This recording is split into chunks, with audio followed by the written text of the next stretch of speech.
السلام علیکم ورحمۃ اللہ وبرکاتہ۔ درود و سلام ببارگاہ خیر الانام، اللہم صلی وسلم علی سید الانبیاء والمرسلین کما تحب و ترضی بان تصلی علیہ صلاۃ دائمۃ بدوام الملک الحی القیوم۔ اعوذ باللہ من الشیطان الرجیم، بسم اللہ الرحمن الرحیم۔ آپ کا خادم حبیب الرحمان نوری اعلیٰ حضرت جامع مسجد قاضی پورہ جلال پور امبیڈکر نگر سے مخاطب ہے۔ حضرات، گزشتہ جمعہ کو میں نے جس آیت کریمہ پر گفتگو کی تھی، اسے آج میں پھر تھوڑا آگے بڑھانا چاہتا ہوں اور اس پر میں آپ کی بھرپور توجہ چاہتا ہوں۔ ہر چیز کا کوئی نہ کوئی مقصد ہوتا ہے، اگر مقصد نہ ہو تو وہ چیز پھر لا حاصل ہو جاتی ہے۔ ارشاد پروردگار ہے، یا ایھا الذین آمنوا کتب علیکم الصیام کما کتب علی الذین من قبلکم لعلکم تتقون۔ روزے کا مقصد کیا ہے؟ روزے کی تھیم کیا ہے؟ روزے کی غرض کیا ہے؟ روزے کا مطلب کیا ہے؟ قرآن ارشاد فرما رہا ہے لعلکم تتقون، تاکہ تم پرہیزگار بن جاؤ۔ روزے کا مقصد تقوی، پروردگار پر مینس یعنی یقین رکھنا، پرہیزگاری، دل کی صفائی، قلب کی روحانیت وغیرہ وغیرہ۔ اور یاد رکھیں کہ اگر روزہ رکھ کر ہمارے اندر تقوی پیدا نہ ہوا، پرہیزگاری پیدا نہ ہوئی، خوف خدا پیدا نہ ہوا، عشق رسول پیدا نہ ہوا، تو پھر ہمارا روزہ کس کام کا؟ ہمارا بھوکا پیاسا رہنا سب بیکار۔ خدا کو آپ کے بھوکے پیاسے رہنے کی قطعی ضرورت نہیں۔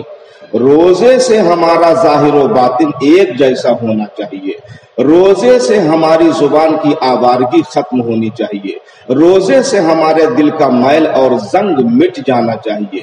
نبی ارشاد فرماتے ہیں کہ اگر میری امت کو معلوم ہو جائے کہ ماہ رمضان کیا ہے تو امت تمنا کرے کہ پورا سال ماہ رمضان ہی رہے۔ مفہوم سے خوشبو آتی ہے، عنوان مہکنے لگتا ہے۔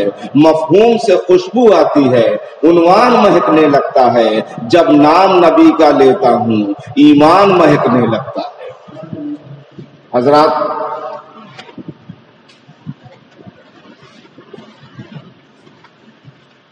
گزشتہ جمعہ میں نے ایک نقطہ اور آپ کی بارگاہ میں پیش کیا تھا۔ جس آیت کریمہ کو میں نے موضوع بنایا ہے، اس کے ایک گوشے پر اس وقت میں آپ کی بھرپور توجہ چاہتا ہوں۔ روزے کا مطالبہ کیا ہے؟ لعلکم تتقون، تاکہ تم پرہیزگار بن جاؤ۔ اور پرہیزگاری کے لیے دو چیز سب سے زیادہ ضروری ہے۔ نمبر 1 گناہوں سے بچنا، نمبر 2 نفس کو قابو میں رکھنا۔ ان دونوں چیزوں کے بغیر کوئی آدمی پرہیزگار بن ہی نہیں سکتا۔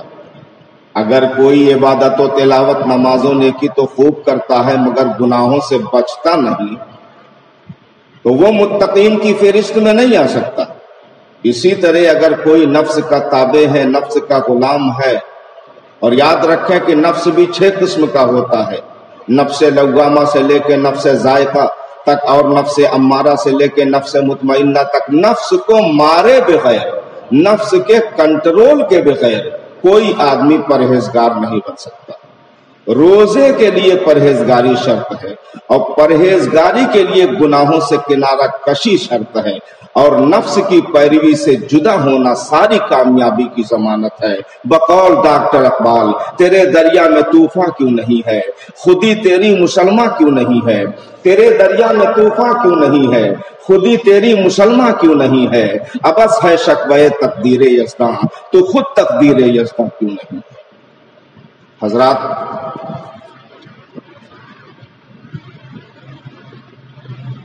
اب میں کورونا وائرس کے تناظر میں ایک مرکزی گوشے کی طرف آپ کی بھرپور توجہ چاہتا ہوں۔ مسلمان اور رہنمائی اور مسلمان ایک دوسرے کا چولی دامن کا ساتھ ہے. جب جب دنیا پر وقت پڑا ہے آپ نے قیادت کا حق ادا کیا ہے. اگر ادھر کے تقریباً 300 سال کو چھوڑ کر دیکھیں تو ہر زمانے میں، ہر یگ میں، ہر دور میں، ہر سمے میں آپ نے دنیا کو سہارا دیا، دنیا کا سپورٹ کیا ہے. کبھی لوگوں کو مایوس و محروم نہیں کیا. ہاں، ان لوگوں پر ڈبل ذمہ داری عائد ہوتی ہے جو پیشوائی کا دم بھرتے ہیں. وہ لوگ جو حرمین کے متولی ہیں اور اپنے کو قوم کا اصلی خادم بتاتے ہیں، خود ساختہ وارثان سنت کے لقب سے بھی مزین ہیں، وہ کیا کر رہے ہیں؟ کیا سونے چاندی کے برتنوں میں کھانا کھاتے رہیں گے؟ حروف حلقے نکال نکال کر صرف دعا کرتے رہیں گے؟ صرف اپنے اعمال ہی کو کوستے رہیں گے یا پھر قیادت و پیشوائی کا حق بھی ادا کریں گے؟ طب نبوی کے مطالعے سے یہ بات بالکل واضح ہو جاتی ہے کہ پیغمبر اسلام صلی اللہ علیہ وسلم تو روحانی اور جسمانی دونوں ڈاکٹر ہیں. ضرورت اس بات کی ہے کہ پوری دنیا کے روشن دماغ، پڑھے لکھے، بالغ نظر، سائنٹیفک مائنڈ رکھنے والے حضرات سامنے آئے. ڈاکٹر، اہل نظر، سائنسداں، اہل علم مل کر کووڈ-19 کے علاج اور اس کے خاتمے کے لیے کوئی راستہ نکالیں، دوا بنائیں، راہ دکھائیں، ویکسین بنائیں. دنیا میں تقریباً 60 مسلم ممالک ہیں. کیا یہ آپس میں لڑتے ہی رہیں گے، خون بہاتے رہیں گے، جھگڑا کرتے رہیں گے؟ سب مل کر کورونا وائرس کو جڑ سے اکھاڑ پھینکنے کا کام نہیں کر سکتے؟ ضرور کر سکتے ہیں. حضرات، ہم نے دنیا کو بہت کچھ دیا ہے اور اس بات کو زمانے کے لوگ اچھی طرح جانتے ہیں. ہم نے زمانے کو کیا نہیں دیا ہے؟ علم بھی دیا ہے، حکمت بھی دیا ہے. علم یہ ہے کہ آپ کو یہ معلوم ہو کہ کیا کہنا ہے، اور حکمت یہ ہے کہ آپ کو یہ معلوم ہو کہ کب کہنا ہے. سب سے پہلے صابن آپ نے بنایا، آئینہ آپ نے بنایا، قالین آپ نے بنایا، ریشمی چادر آپ نے بنایا، گھڑی آپ نے بنایا. بارود کے موجد آپ ہیں، توپ کے موجد آپ ہیں، بندوق کے موجد آپ ہیں، جہاز کے موجد آپ ہیں، قطب نما کے موجد آپ ہیں. ترازو کی ایجاد آپ نے کی، دیوار گھڑی کی ایجاد آپ نے کی، گھنٹا کی ایجاد آپ نے کی، چکی کی ایجاد آپ نے کی، دوربین کی ایجاد آپ نے کی، تلوار کی ایجاد آپ نے کی، میپ کی ایجاد آپ نے کی. آپ نے دنیا کو کیا کیا نہیں دیا. پیشوائی آپ نے کی، قیادت آپ نے کی، رہنمائی آپ نے کی. تو کورونا وائرس کے اس ماحول میں بھی نکل کر کام ہونا چاہیے. آپ بتائیں کہ کام ہونا چاہیے کہ نہیں؟ مسلم ممالک کے لوگ کہاں ہیں؟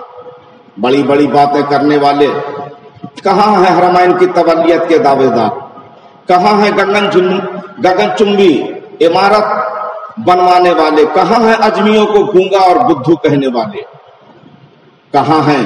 دوسروں کو بے عقل کہنے والے وہ عرب کہاں ہیں؟ طوفان سے کھیلنے والے اصل عرب تو اب قبروں کے اندر لیٹے ہوئے ہیں. آج کے عرب تو خود ایک طوفان ہے.